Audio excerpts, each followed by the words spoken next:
Heart beat scan ఒక్క second లోనే world class 640 slide CT scan ఇప్పుడు మీ విస్టా ఇమేజింగ్ బంజారా హిల్స్ లో.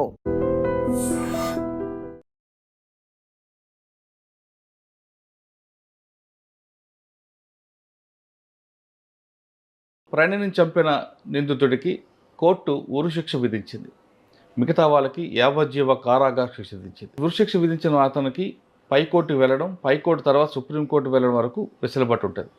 కానీ ఉరిశిక్ష ఎలా వేస్తారు, ఉరిశిక్ష ఎలా అమలు చేస్తారనే విషయం తెలుసుకోవాలంటే ఖచ్చితంగా ఈ ఇంటర్వ్యూ చూడాల్సిందే.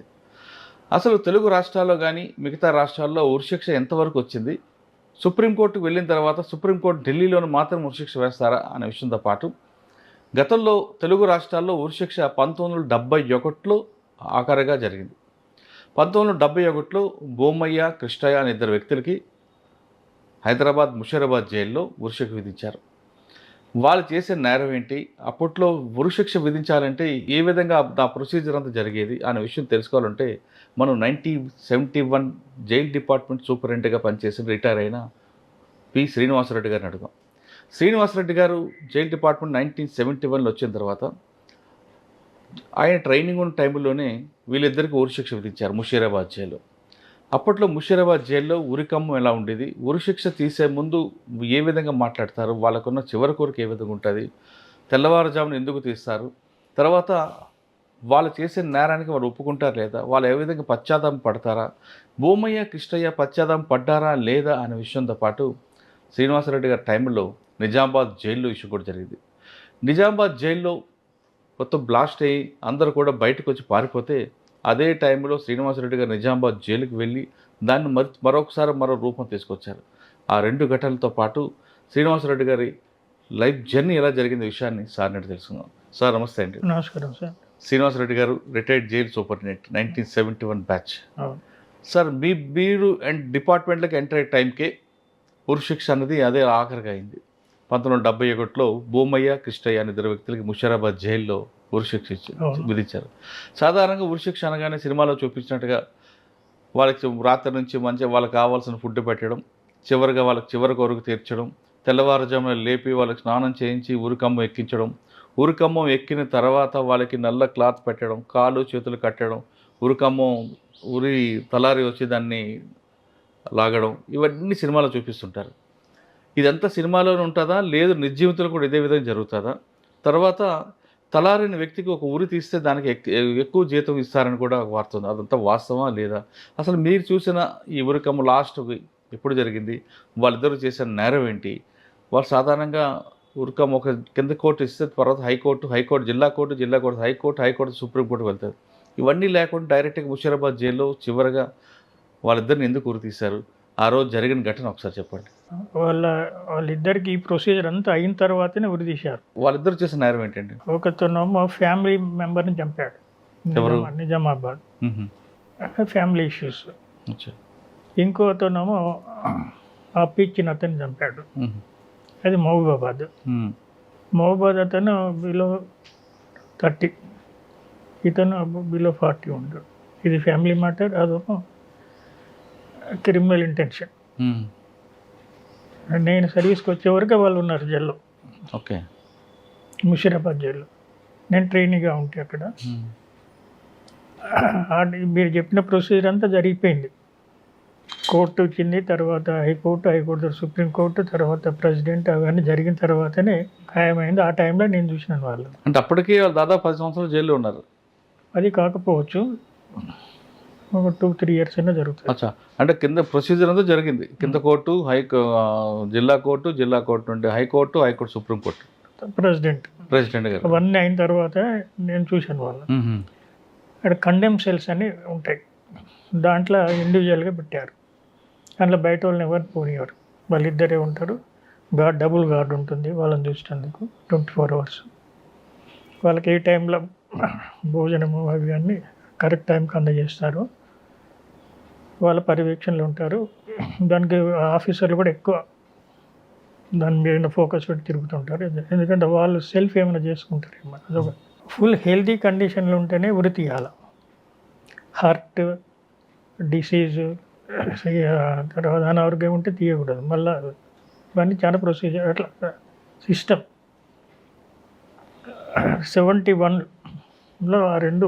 మీరు 71 ఏప్రిల్లో జాయిన్ అయ్యారా? నేను ఏప్రిల్లో జాయిన్ అయినా, 2 ఏప్రిల్. మే, జూన్, జూలైలో ఇది జరుగుతుంది.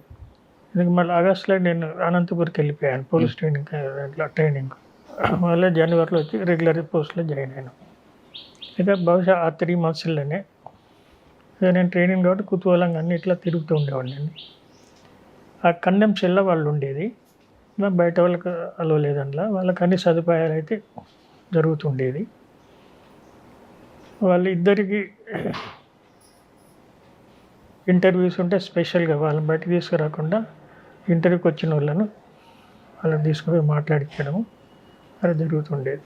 హ్యాంగింగ్ డే ఫిక్స్ చేసిన తర్వాత ఇది లోకల్ ఏదైతే ట్రయల్ కోర్టు ఉంటుందో వాళ్ళే డేట్ ఫిక్స్ చేస్తారు. ఫైనల్ అయితే సుప్రీంకోర్టు నుండి వస్తుంది. వీళ్ళు డేట్ ఇచ్చిన డేట్కు మాకు కమ్యూనికేట్ చేస్తారు ప్రిజన్ ఆఫీసర్స్, దానికి కావాల్సిన సదుపాయాలన్నీ. ఆంధ్రప్రదేశ్లో అప్పటి ఆంధ్రప్రదేశ్లో, ఉమ్మడి ఆంధ్రప్రదేశ్లో ఒక ముషిరాబాద్ జైలునే ఉండే, ఊరికంబం అని. రాజమండ్రి జైలు కూడా ఉండాలి కదండి? రాజమండ్రి జైల్లో కూడా ఉంది కానీ అక్కడ జరగలేదు. ఇక్కడ ఒక దగ్గర జరిగింది అది. అంటే అదే ఊరి సార్ మీరు చూసారు ఉరికంబం? చూశాను ఎలా నేను. ఉంటుందండి? అది జస్ట్ మన మోటార్ బావిలో పడుతుంది ఇటుకెళ్ళి చూస్తే. ఇట్లా కిందికి స్లోప్ ఉంటుంది. అక్కడ మన సినిమాలు చూపెట్టినట్టే ఇట్లా ఉంటుంది, ఇట్లా ఉంటుంది. మధ్యన 2, 3 ఉంటాయి. దాని కింద ప్లేట్ ఉంటుంది, వుడన్ ప్లేట్. వాళ్ళు వుడన్ ప్లేట్ నిలబడితే అదే వాళ్ళ హైటు, వెయిట్ అన్నీ మొదలెట్టి తీసుకొని దాని తగ్గట్టు టెస్ట్ చేస్తారు. ఆ హైట్ అంత వెయిట్ ఉన్న ఒక ఇసుక బస్తాను ఆ వెయిట్ని మోసగలిగేంత ఫెయిల్ కాకూడదు, హ్యాంగింగ్ ఫెయిల్ కాకూడదు. అటువంటి రోపు కొత్తది టెస్ట్ చేసి దానికి వెయిట్ మెయింటైన్ చేయగలిగే రోపు ఇవన్నీ టెస్ట్ చేస్తారు. కింది ప్లేట్ కూడా సడన్గా పడిపోవాలి, ఆ జర్కుకే చనిపోతారు. ఇక దానికి నాట్ ఈ సైడ్లో పెడతారు, ఇది కొట్టుకుంటే శ్వాస తొందరపోతుందని. దానికి కొద్దిగా కాలంలో తర్వాత జరగలేదు. మా దాంట్లోనే గార్డ్ ఉంటాడు, ఆ గార్డుకు ఆ డేట్ ఫిక్స్ చేసిన నైట్లు అన్నీ అరేంజ్మెంట్ చేస్తారు.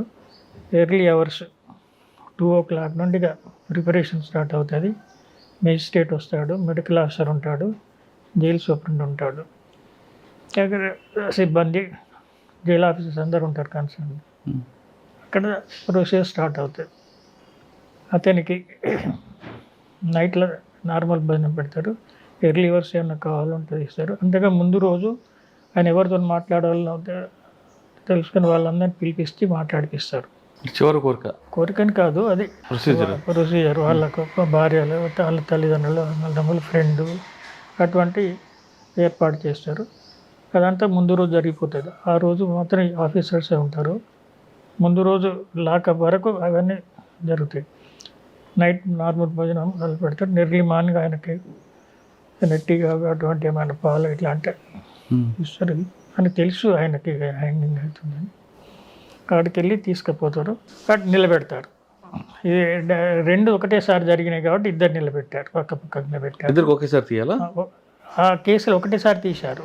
కేసులు వేరే, శిక్షలు వేరే, కన్ఫర్మ్ అయ్యి ఆడున్నారు కాబట్టి ఒకటే రోజు తీశారు. వేరు మనుషులు ఒకటే రోజు తీశారు, ఒకటే సైన్మాన్ నిలబెడతారు. నిలబెట్టిన తర్వాత డాక్టర్ పోయి మళ్ళీ టెస్ట్ చేస్తాడు పల్స్ ఇవ్వని. ఆడ నిలబడ్డ తర్వాత ఓకే అని అన్న తర్వాత అంటే ఒక క్లాత్ ఇట్లా ముఖం మూసేటట్టు పెడతారు. పెట్టిన తర్వాత చేతులు వెనుకకు కట్టేస్తారు, కాళ్ళని కట్టేయరు, చేతులు కట్టేస్తారు, నిలబెడతారు. ఆ సైడ్కు హ్యాంగింగ్ అతను ఉంటాడు, దాని లివర్ ఉంటుంది, లివర్ తీస్తే టర్న కింద పడిపోతుంది. ఇక వీళ్ళంతా చేసి డాక్టర్, సూపరింటెండెంట్, మెజిస్ట్రేట్ వీళ్ళంతా బట్టి ఫైనల్గా ఓకే అని అంటే వాళ్ళు క్లాత్ పెట్టేస్తారు. పెట్టేసి దానికి పెట్టి నాట్ను పక్కకు పెట్టి రెడీ ఉంచుతారు.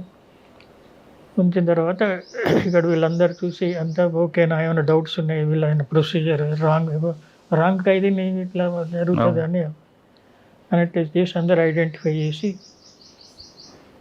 అక్కడికి తీసుకొచ్చే ముందు మోల్స్ గిట్ అని మళ్ళీ చెక్ చేపిస్తారు వాళ్ళతో,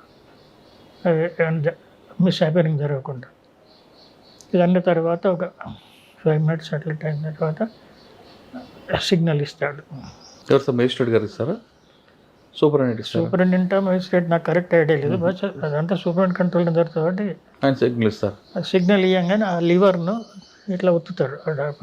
దాని కింద ప్లేట్ జర్క్ని కింద పడిపోతుంది, కిందకి ఇట్లా వెళ్ళిపోతుంది. వీళ్ళు కిందికి వెళ్తారు, ఆ తాడు కిందికి మనకు ఫేస్ అవ్వకూడదు, కిందికి జారుతారు. ఇక ఆ తాడు ఇట్లా ఇట్లా ఊగుతూ ఉంటుంది. అది ఊగి ఒక 5 నిమిషాల తర్వాత రాగానే తెలిసిపోతుంది. తెలిసిపోగానే మెడికల్ డాక్టర్ వెళ్తాడు. మెడికల్ ఆఫీసర్ వెళ్తే వాళ్ళని కొద్దిగా పైకి లేపుతాడు, అక్కడ ఉన్న వాళ్ళు లేపి టెస్ట్ చేస్తాడు. టెస్ట్ చేసి ఫైనల్ అన్న తర్వాత ఇదంతా 3:34 వరకు అయిపోతుంది. పైకి తీసి చేసి పెడతారు. పెట్టి దాని గేట్ వరకు తీసుకెళ్ళి వెహికల్లో పెట్టి ముషిరాబాద్లో బరీల్ గ్రౌండ్ ఉంది, జైలు బరీల్ గ్రౌండ్ అని, అక్కడ ఇప్పుడు ఒక పెద్ద ట్రాన్స్ఫార్మర్ వచ్చింది, దానికి అటు సైడ్ ఉంది. అదే లాస్ట్ తర్వాత జరగలేడు. అవి తీసి పెడతాడు. దానికి కూడా ఉంటుంది ఎంత లోతుకు తీయాలా ఇవన్నీ. అది తీసుకెళ్ళి మళ్ళీ వాడు అక్కడ మళ్ళీ ఒకసారి చెక్ చేస్తారు. చెక్ చేసి పెట్టేసి కప్పేస్తారు. మళ్ళీ అందరూ గేట్లోకి వచ్చేస్తారు, వీడికి డిస్పర్స్ అవుతారు. సార్ ఇక్కడ ఫస్ట్ ముందు రోజు రాత్రి నుంచి ప్రొసీజర్ స్టార్ట్ అవుతుంది. మీరు వాళ్ళతో మాట్లాడారా ప్రొసీజర్ స్టార్ట్ కాకముందే? బొమ్మాయితో కానీ కృష్ణయ్యతో కానీ మాట్లాడతాం కదా జైలు ఆఫీసర్స్. ఏమన్నారండి వాళ్ళు? ఏమైనా పశ్చాత్తాపం ఉందా, లేదంటే చావుకు సిద్ధంగా ఉన్నారండి? అవన్నీ ఇప్పుడు లాంగ్ బ్యాక్ కదా, ఏదో మాట్లాడుంటారు, ఏదో చెప్పుంటారు. అంటే వాళ్ళు కోర్టు ఎప్పటికైనా వస్తుంది, మాకు సుప్రీంకోర్టు నుంచి ఆర్డర్స్ వస్తాయని ఆస్తా ఉన్నారు. అవన్నీ జరిగినాకనే కదా, చాలా గ్యాప్ ఉంటుంది. అంత అయిన తర్వాత మళ్ళీ మెజిస్ట్రేట్ రెఫర్ చేస్తాం. ఇవన్నీ మెజిస్ట్రేటే దానికి డేట్ ఫిక్స్ చేయాలి. సార్ వాళ్ళకి కావాల్సిన ఫుడ్ అది పెడతారు నైట్ టైం, నైట్ ఫుడ్ పెడతారు. తెల్లవారుజామున ఎంత ఇస్తారండి ఈ ప్రొసీజర్? సూర్యోదయం కాకముందే. సూర్యోదయం కాకముందే కంప్లీట్ అయ్యి మళ్ళీ నార్మల్గా ఏమంటే ఇది ఈ సిచ్యువేషన్ కొద్దిగా బాధాకరం అనిపిస్తుంది. ప్రిజనర్స్ అందరు లాకప్లు ఉంటారు, మిగతా వాళ్ళందరూ. ఆ టైంలో తీస్తే సేఫ్ అని. ఓకే. ఇప్పుడు అందరు ముంగడి తీసుకుపోతుంటే ఈ రోజులల్లో ఆ రోజులల్లో కూడా ఆ రియాక్షన్ వేరే ఉంటుంది, ఒక్కొక్కరికి ఒక్కొక్క తీరిక రియాక్షన్ ఉంటుంది.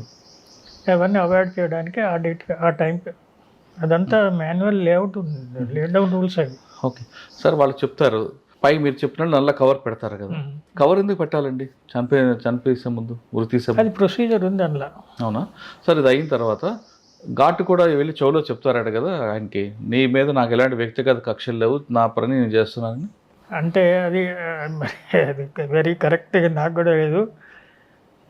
ఆడ తీయక ముందుకే వాళ్ళు పెట్టేటప్పుడు చెప్తుండొచ్చు అటువంటిది.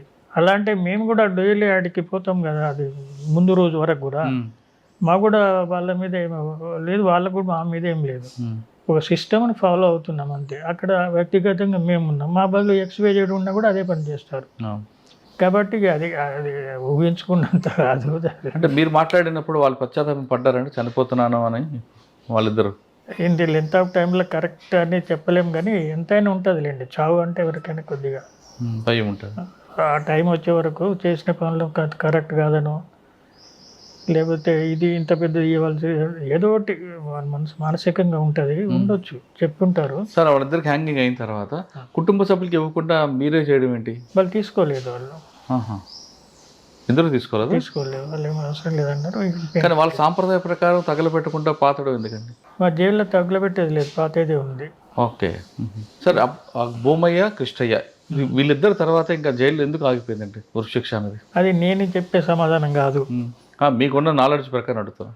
ఆగిపోవడం కాదు, ఇప్పుడు అది ఇవన్నీ కోర్టు నుండి ప్రెసిడెంట్ ఆఫ్ ఇండియా వరకు పోతుంది. ఆ ప్రొసీజర్లో ఇప్పుడు ఎంతోమంది ప్రెసిడెంట్ కూడా క్షమాభిక్ష పెట్టారు నార్త్ ఇండియాలో ఎక్కడెక్కడ. అట్లా ఆ ప్రొసీజర్లో జరిగే విషయాలు అవి మనం ఊహించడానికి లేదు. కోర్టు కూడా వెరీ రేర్ ఆఫ్ రేరెస్ట్కి ఇస్తారు. ఈ మధ్య మొన్న ఒకటి ఇచ్చారు, అప్పటి నుండి ఇప్పటి వరకు జరగలేదు ఉమ్మడి ఆంధ్రప్రదేశ్లో. మొన్నటి దాంట్లో ఒకటి అది మొన్ననే జరిగింది, నల్గొండ కేసు. అది మనము ఏం చెప్పలేము అది ఎందుకు అనేది. సార్ నల్గొండ కేసు తీసుకోండి, ప్రణయ్ కేసులో ఇది వచ్చిన జడ్జిమెంట్ ఇప్పుడే, కానీ ఇదంతా ప్రొసీజర్ అయితే 8 years కింద జరిగిన ఇన్సిడెంట్ అది. ఇది ఫైనల్ మొన్న వచ్చింది. కానీ డెత్ సెంటెన్స్ ఇంప్లిమెంట్ అవ్వాలంటే కొంచెం చాలా టైం పడే అవకాశం ఉంటుంది కదా. ఇంకా టైం పడుతుంది. అంటే ఎలా ప్రొసీజర్ ఉంటుంది అంటే కింద కోర్టు నుంచి పై ఇప్పుడు ట్రయల్ కోర్టు ఇచ్చింది అంటే, ట్రయల్ కోర్టు అంటే దీనికి సెషన్స్ కోర్టే ట్రయల్ కోర్టు అంటే. సెషన్ కోర్టు తర్వాత హైకోర్టుకి వెళ్తుంది. హైకోర్టు ఏమి ఇస్తుంది, ఇప్పుడు మన హైకోర్టు కూడా ఇచ్చినట్టుంది కాదండి, సెషన్స్ కోర్టు. హైకోర్టు తర్వాత హైకోర్టు కూడా ఈ జడ్జిమెంట్ సమర్థించాలా, మోడిఫై చేయాలా. ఇప్పుడు ఆ కోర్టులో ఎవరికైతే శిక్షించి మిగతాలకు ఇచ్చారో హైకోర్టులో అందరికీ రిషికి ఇవ్వడచ్చు, లేకపోతే అందరికి లైఫ్ కన్వర్ట్ కావచ్చు చెప్పాలి. అక్కడక్కడ డిసిషన్స్ బట్టి ఉంటుంది. దాని తర్వాత వాళ్ళు సుప్రీంకోర్టుకి వెళ్తుంది. వాళ్ళకు గవర్నమెంట్ అడ్వకేట్ ప్రొవైడ్ చేస్తుంది. ఓకే, వాళ్ళు సెల్ఫ్గా మెయింటైన్ మళ్ళీ స్తోమత లేని వాళ్ళు గవర్నమెంట్ అడ్వకేట్ పెడతాయి సుప్రీంకోర్టులో కూడా. అక్కడ కూడా జరుగుతుంది. ఆ సుప్రీంకోర్టు జరిగిన తర్వాత మన ఫైనల్ వచ్చిన తర్వాత మళ్ళీ మేము ప్రెసిడెంట్ ఆఫ్ ఇండియాకి పంపించేస్తాం. ఆయన రిక్వెస్ట్ ప్రెసిడెంట్ ఆఫ్ ఇండియా కూడా ఉరిని సమర్థించితే అప్పుడు అవుతుంది, లేకపోతే వాళ్ళు ఉరిని సమర్థించకపోతే లైఫ్కి వెళ్ళిపోతాడు. ఒకవేళ అప్పుడు కూడా సమర్థించారనుకోండి, ఆ కేసుని ఇప్పుడు తెలంగాణ రాష్ట్రంలో ఊరికంబాలు లేవు కాబట్టి ఢిల్లీలో చేయొచ్చా? అట్లా లేదు, దానికి అనుసంధానం ఉన్న ఒక స్టేట్ తోటి జరుగుతుంది. అంటే తిహార్ జైల్లో అక్కడ ఉంది కాబట్టి అక్కడ చేయరు. ఇప్పుడు మన పక్కకు ఉంది కదా, ఇప్పుడు రాజమండ్రిలో ఉంది కదా, ఇక్కడ రాజమండ్రికి తీసుకుంటారు. కానీ మాఫీ అయితే చేయరు. వసతులు లేవని మాఫీ చేయరు, వసతులు క్రియేట్ అయినా చేస్తారు తప్ప మాఫీ అయితే చేయరు. కానీ ఈ ప్రొసీజర్ అవ్వడానికి కనీసం 3-4 సంవత్సరాలు పట్టొచ్చు అండి. మినిమం 2 years అయితే పడుతుంది, కానీ ఎక్కువనే పడుతుంది. కానీ ఇమీడియట్ కాదు. సార్ డెత్ సెంటర్స్ గురించి చెప్పారు చాలా క్లియర్గా, ఎందుకంటే మీరు అప్పుడే జాయిన్ అయ్యారు, అది చూసారు. అవును. తర్వాత మీ సర్వీస్లో ఎక్కడ కూడా జరగలేదు. మీ సర్వీస్లో రాకముందు మీ కుటుంబ నేపథ్యం, మీరు ఈ డిపార్ట్మెంట్కే రావాలని ఎందుకు అనుకున్నారండి? ఈ డిపార్ట్మెంట్ రావాలని ఆప్షన్లుగా రాలేదు, ఛాన్స్లో వచ్చారా? Through employment exchange. మీ నేటివ్ ప్లేస్ మీ అమ్మగారు నాన్నగారు? అది ఇప్పుడు యాదాద్రి, అప్పుడు నల్గొండ డిస్ట్రిక్ట్ ఉండేది. ఆలేరు దగ్గర, లేకపోతే 12 kilometers ఉంటుంది మా విలేజ్. అది మా నేటివ్ ప్లేస్. మా నేటివ్ ప్లేస్ పోవాలంటే ఒక 3 kilometers జనగాం డిస్ట్రిక్ట్ క్రాస్ చేసి పోవాలి. ఆలేరు టు మా విలేజ్ మధ్యన జీడికల్ అని ఉంటుంది దేవస్థానం, ఆ జీడికల్ క్రాస్ చేసి పోవాలి. అటు పోతే మళ్ళీ యాదాద్రి, ఇటు మళ్ళీ యాదాద్రి, సారాజ్పేట దాటితే యాదాద్రి. అది విలేజ్, అగ్రికల్చర్ బ్యాక్గ్రౌండ్. మా నాన్నగారు వ్యవసాయం.